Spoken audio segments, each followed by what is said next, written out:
ಇವತ್ತು ನಾವು ಈ ಸೇವಂತಿಗೆ ತೋಟದಲ್ಲಿ ಇದೀವಿ. ಈ ಕ್ರೈಸಾಂಥೆಮಮ್ ಆಲ್ಮೋಸ್ಟ್ ವಿಲ್ಟ್ ಬಂದು ಹೋಗಿರೋದು ನಿಮ್ಗೆ ಕಾಣಿಸ್ತಾ ಇದೆ. Because repetition of the same bed. Last time ಸೇವಂತಿಗೆ ಹಾಕಿದ್ರು, ಮತ್ತೆ ಅದನ್ನ ಹಾಕಿದ್ರು. ಯಾವುದೇ ಪ್ರಿಕಾಷನ್ ಗಳು ತಕ್ಕಂತೆ ಬರೀ ಕೆಮಿಕಲ್ ಗಳನ್ನ ಬಳಸ್ಕೊಂಡು ಹೋದಾಗ ಆಗೋ ಹಾನಿಕಾರಗಳ ಬಗ್ಗೆ ಇದೊಂದು ಬೆಟರ್ ಎಕ್ಸಾಂಪಲ್. ನೀವು ಯಾವುದೇ ಬೆಡ್ ನ ರಿಪೀಟ್ ಮಾಡಬೇಕು ಅಂತಂದಾಗ ಆ ಬೆಡ್ ಅಲ್ಲಿ ಬೇಕಾದ ಜೀವಾಣುಗಳು ಇದಾವ ಇಲ್ವಾ ಅನ್ನೋದನ್ನ ಚೆಕ್ ಮಾಡೋಣ. ಯಾಕಂದ್ರೆ ಯಥೇಚ್ಛವಾದ ಕೆಮಿಕಲ್ ಫರ್ಟಿಲೈಸರ್ ಗಳು ನಾವು ತುಂಬ್ತಾ ಹೋದಾಗ ಹಿಂದಿನ ಕ್ರಾಪ್ ಅಲ್ಲಿ ಏನ್ ಬ್ಯಾಕ್ಟೀರಿಯಾ ಇತ್ತು, ಏನ್ ಫಂಗಸ್ ಇತ್ತು, ಹಂಗೆ ಡಾರ್ಮೆಂಟ್ ಸ್ಟೇಜ್ ಅಲ್ಲಿ ಇದ್ದು ನೀವು ಬೇರೆ ಕ್ರಾಪ್ ಹಾಕಿದ ತಕ್ಷಣ ಮತ್ತೆ ಅದಕ್ಕೆ ಅಂಟ್ಕೊಳ್ಳುವಂತಹ ಸಾಧ್ಯತೆಗಳು ತುಂಬಾ ಜಾಸ್ತಿ ಇದೆ. ಫಾರ್ ಎಕ್ಸಾಂಪಲ್ ನಮ್ಮ ಹಳ್ಳಿಗಳಲ್ಲಿ ನಾವು ನೋಡಿರ್ತೀವಿ, ಅತ್ತೆ ಮಕ್ಕಳನ್ನ ಮದುವೆ ಮಾಡ್ಕೋಬಾರ್ದು, ಮಾವನ್ ಮಗನ್ ಮದುವೆ ಮಾಡಬಾರ್ದು ಅನ್ನೋದು ಇರ್ತದೆ. ಯಾಕೆ? ಬಿಕಾಸ್ ಇನ್ ಬ್ರೀಡಿಂಗ್ ಡಿಪ್ರೆಷನ್ ಆಗತ್ತೆ. ಒಂದೇ ಫ್ಯಾಮಿಲಿ ಮದುವೆ ಮಾಡ್ಕೊಂಡ್ರೆ ಮಕ್ಕಳು ಸರಿಯಾಗಿ ಹುಟ್ಟೋದಿಲ್ಲ. ಅದೇ ತರ ಬದನೆ, ಚಿಲ್ಲಿ, ಕ್ಯಾಪ್ಸಿಕಮ್, ಟೊಮ್ಯಾಟೊ ಇವೆಲ್ಲ ಒಂದೇ ಫ್ಯಾಮಿಲಿಗೆ ಸೇರಿರೋಂಥದ್ದು, ಸೊಲನೇಷಿಯಸ್ ಅನ್ನೋ ಫ್ಯಾಮಿಲಿಗೆ. ಹಿಂದೆ ಟೊಮೆಟೊ ಹಾಕ್ಬಿಟ್ಟು ಮತ್ತೆ ಬದನೆ ಹಾಕಿದ್ರಿ ಅನ್ಕೊಳ್ಳಿ, ಅದ್ರಲ್ಲಿರೋ ರೋಗಗಳೆಲ್ಲ ಇದಕ್ಕೆ ಬರ್ತಾ ಸೇಮ್ ನ್ಯೂಟ್ರಿಯೆಂಟ್ಸ್ ಅದು ಅಪ್ಡೇಟ್ ಮಾಡೋದ್ರಿಂದ ಭೂಮಿಯನ್ನ ಹಾಳು ಮಾಡಿರುತ್ತೆ. ನೆಕ್ಸ್ಟ್ ಕ್ರಾಪ್ ಡೆಫಿನೆಟ್ ಆಗಿ ಬರಕ್ ಸಾಧ್ಯತೆ ಇರೋದಿಲ್ಲ. ಎಲ್ರಿಗೂ ನಮಸ್ಕಾರ, ನಾನು ನಿಮ್ಮ Shashi. Welcome to Shashi vlogs.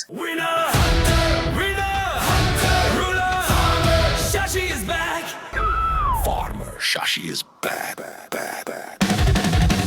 Welcome to Shashi Vlogs. Welcome to Shashi Vlogs. Welcome to Shashi Vlogs. Welcome back to Shashi Vlogs. ಇವತ್ತು ನಾವು ಈ ಸೇವಂತಿಗೆ ತೋಟದಲ್ಲಿ ಇದೀವಿ, ಕ್ರೈಸಾಂಥೆಮಮ್ ತೋಟದಲ್ಲಿ.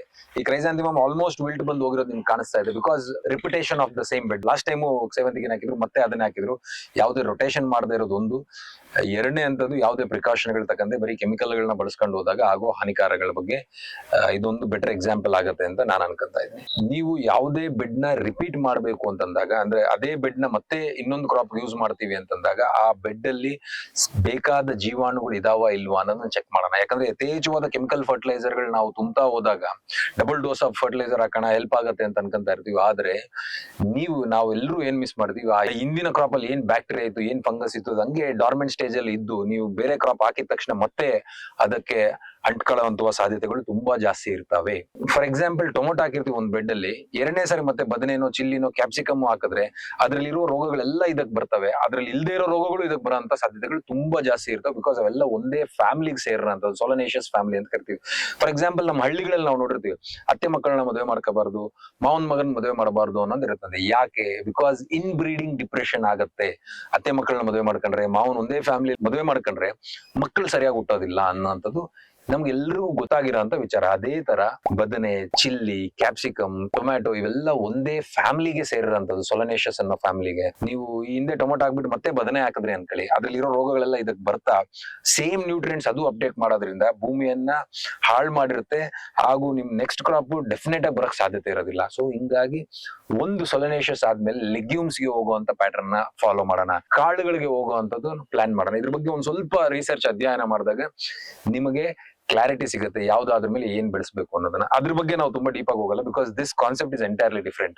ನಾವ್ ಇಲ್ಲಿ ಏನ್ ಮಾತಾಡಕ್ ಬಂದಿದೀವಿ ಅಂತಂದ್ರೆ, ನಾವು ಈಗ ಫಾರ್ ಎಕ್ಸಾಂಪಲ್ ಕ್ರೈಸಾಂಥೆಮಮ್ ಹಾಕಿದ್ರು ಮತ್ತೆ ಕ್ರೈಸಾಂಥೆಮಮ್ ಹೋಗ್ತಾರೆ ಅಂತಂದಾಗ ಅಟ್ಲೀಸ್ಟ್ ಬೇಸಿಕ್ ಆಗಿ ತಾವು ಟ್ರೈಕೋಡರ್ಮಾ ಸೂಡೋಮೋನಸ್ ನ ಡ್ರೆಂಚಿಂಗ್ ಮಾಡಿಸಿ, ಎಂಟಿ ಬೆಡ್ಗಳಲ್ಲಿ ಲಿಕ್ವಿಡ್ ನ ಡ್ರಿಪ್ ಪೈಪ್ಗಳ ಮುಖಾಂತರ ಡ್ರೆಂಚ್ ಮಾಡೋದ್ರಿಂದ ಆ ಹಳೆ ಫಂಗಸ್ ಗಳು ಸಾಯ್ತವೆ, ಹಳೆ ಬ್ಯಾಕ್ಟೀರಿಯಾಗಳು ಸಾಯ್ತವೆ, ನೆಮಟೋಡ್ಗಳನ್ನು ಸಾಯ್ತವೆ. ಫಾರ್ ಎಕ್ಸಾಂಪಲ್ ನೀವು ಪೆಸ್ಲೋಮೈಸಿಸ್ ನ ಬಿಟ್ಟಾಗ, ಬ್ಯಾಕ್ಟೋಶೀಲ್ಡ್ ಮತ್ತೆ ನಮ್ಮ ನೆಮಾಶೀಲ್ಡ್ ಗಳನ್ನ ಬಿಟ್ಟಾಗ ನಿಮಗೆ ಫಂಗಸ್, ಬ್ಯಾಕ್ಟೀರಿಯಾ, ನೆಮಟೋಡ್ಸ್ ಹಳೆವು ಇದು ಕ್ಯಾರಿ ಆಗ್ದಂಗೆ ಸಾಯ್ತಾ ಬರ್ತವೆ. ಹಾಗಾಗಿ ಇದನ್ನ ಖಂಡಿತವಾಗೂ ಪ್ರತಿಯೊಬ್ಬ ರೈತರು ಫಾಲೋ ಮಾಡ್ಲೇಬೇಕು. ಅದೇ ಬೆಡ್ ನ ರಿಪೀಟ್ ಮಾಡ್ಬೇಕಂತ ಬಂದಾಗ ನಾವು ಟ್ರೈಕೋಡರ್ಮಾ ಸೂಡೋಮೋನಸ್ ಮತ್ತೆ ಪೆಸ್ಲೋಮೈಸಿಸ್ ನ ಬಳಸಿದಾಗ ಏನಾಗುತ್ತೆ, ಹಳೆಯದು ಹೊಸ ಬೆಡ್ ಬರ್ದೇ ಇರುತ್ತೆ. ಹಾಗೇನೆ ಅಕಸ್ಮಾತ್ ಅದು ಮಿಸ್ ಆಯ್ತು ಅಂತಂದ್ರೆ ತಾವುಗಳು ನರ್ಸರಿ ಟ್ರೇ ಮೆಥಡ್ ಅಂತ ಕರಿತೀವಿ. ಈ ಟ್ರೇಗಳನ್ನ ಟ್ರಾನ್ಸ್ಪ್ಲಾಂಟ್ ಮಾಡೋಕ್ಕೂ ಮೊದಲೇನೆ 5 to 10 ml 1 ಲೀಟರ್ ನೀರಲ್ಲಿ ಮಿಕ್ಸ್ ಮಾಡ್ಕೊಂಡು ಆ ಟ್ರೇ ಅಲ್ಲಿ ಸೋಕ್ ಮಾಡೋ ಅಂತದ್ದು ತುಂಬಾ ಉತ್ತಮವಾದ ಕೆಲಸ.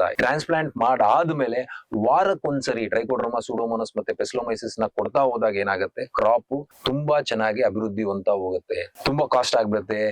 ಈ ಮೈಂಡ್ ಸೆಟ್ ಇಂದ ನಾವು ಒಂದ್ ಸ್ವಲ್ಪ ಹೊರಗಡೆ ಬರ್ಬೇಕು ಅಂತ ಕಳಕಳಿಯಿಂದ ಕೇಳ್ಕೊಂತೀನಿ. ಯಾಕಂದ್ರೆ ಇದಕ್ಕಿಂತ ತುಂಬಾ ಪ್ರೈಸ್ ಏನ್ ನಾವು ಕೊಡೋದಿಲ್ಲ. ಮ್ಯಾಕ್ಸಿಮಮ್ 1 ಲೀಟರ್ ನೀವು 350-400 ರೂಪಾಯಿ ಕೊಡ್ಬೋದು. MNC ಕಂಪನಿಗಳನ್ನ ನೀವು ಪರ್ಚೇಸ್ ಮಾಡಿದಾಗ 800-900-1000 ರೂಪಾಯಿವರೆಗೂ ಮಾರ್ತಿರುತ್ತೆ ಒಂದೊಂದು ಲೀಟರ್. ನೀವು ಅದೇ ಲೋಕಲ್ ಮ್ಯಾನುಫ್ಯಾಕ್ಚರಿಂಗ್ ಅಂದ್ರೆ ಕರ್ನಾಟಕದಲ್ಲಿ ತಯಾರಾಗಿರುವಂತ ಕರ್ನಾಟಕದ ಕಂಪನಿಯ ಟ್ರೈಕೋಡರ್ಮಾ ಸೂಡೋಮೋನಸ್ಗಳು ತಾವು ಬಳಸಿದಾಗ ಟ್ರಾನ್ಸ್ಪೋರ್ಟೇಷನ್ ಕಾಸ್ಟ್ ಕಮ್ಮಿ ಆಗೋದ್ರಿಂದ, ಸ್ಟಾಫಿಂಗ್ ಕಮ್ಮಿ ಆಗೋದ್ರಿಂದ ನಿಮ್ಗೆ ಅರ್ಧದ ರೇಟಲ್ಲಿ ಸಿಗುತ್ತೆ. ಅಂತದನ್ನ ತಾವು ಪ್ರತಿ ವಾರ ಅದನ್ನ ಬಳಸ್ತಾ ಹೋದಾಗ ಏನಾಗುತ್ತೆ, ನಿಮ್ಗೆ ಆ ಜೀವಾಣುಗಳ ಸಂಖ್ಯೆ ಭೂಮಿಯಲ್ಲಿ ಜಾಸ್ತಿ ಆದಷ್ಟು ಆ ಒಂದು ಆರ್ಮಿ ತರ ಪ್ರೊಟೆಕ್ಟ್ ಮಾಡ್ತಾ ಕೂತ್ಕೊಂತಾವೆ. ನೀವ್ ಯಾವಾಗ ನಾನು ಕೆಮಿಕಲ್ ಬಳಸಲೇಬೇಡಿ ಅಂತ ಯಾವುದೂ ಕಾರಣಕ್ಕೂ ನಾನು ಹೇಳೋದಿಲ್ಲ. It should be an equal ratio, at least equal ಅನ್ನೋದಕ್ಕಿಂತ 70% ಬಯಾಲಜಿಕಲ್ 30% ಕೆಮಿಕಲ್ ಅಂತ ಹೇಳ್ತೀನಿ. ಇನಿಷಿಯಲಿ ಯಾರು ಬರ್ತಾರೆ ಅಟ್ಲೀಸ್ಟ್ 50% ಕೆಮಿಕಲ್ ನ ಬಯಾಲಜಿಕಲ್ ನ ಹ್ಯಾಂಡ್ ಇನ್ ಹ್ಯಾಂಡ್ ಎತ್ಕೊಂಡು ಹೋಗುವಂಥದ್ದು ತುಂಬಾ ಉತ್ತಮವಾದ ಅಳವಡಿಕೆ ರೂಢಿ ಅಂತ. ಸೊ ನಾವು ಈಗ ಎರಡು ಕಾನ್ಸೆಪ್ಟ್ ಮಾತಾಡೋದು. ಒಂದು ಕ್ರಾಪ್ ರೊಟೇಷನ್ ಬಗ್ಗೆ, ಆ ಫ್ಯಾಮಿಲಿನ ಬಿಟ್ಟು ಬೇರೆ ಫ್ಯಾಮಿಲಿನ ಹಾಕಿ ಅಂತ. ನೀವು ಅದನ್ನೇ ರಿಪೀಟ್ ಮಾಡಬೇಕು ಅಂತ ಬಂದಾಗ ಅಟ್ಲೀಸ್ಟ್ ಟ್ರೈಕೋಡರ್ಮಾ ಸೂಡೋಮೋನಾಸ್ ಗಳನ್ನ ಡ್ರೆಂಚಿಂಗ್ ಮಾಡೋ ಮುಖಾಂತರ. ಸೊ ಎರಡನೇದು ಬೆಡ್ಗಳನ್ನ ರೀಯೂಸ್ ಮಾಡಬೇಕು ಅಂತ ಬಂದಾಗ ಟ್ರೈಕೋಡರ್ಮಾ ಸೂಡೋಮೋನಾಸ್ ಗಳನ್ನ ಬಳಸಿ ಅಂತ ಕೇಳ್ಕೊಂತ ಇದೀನಿ.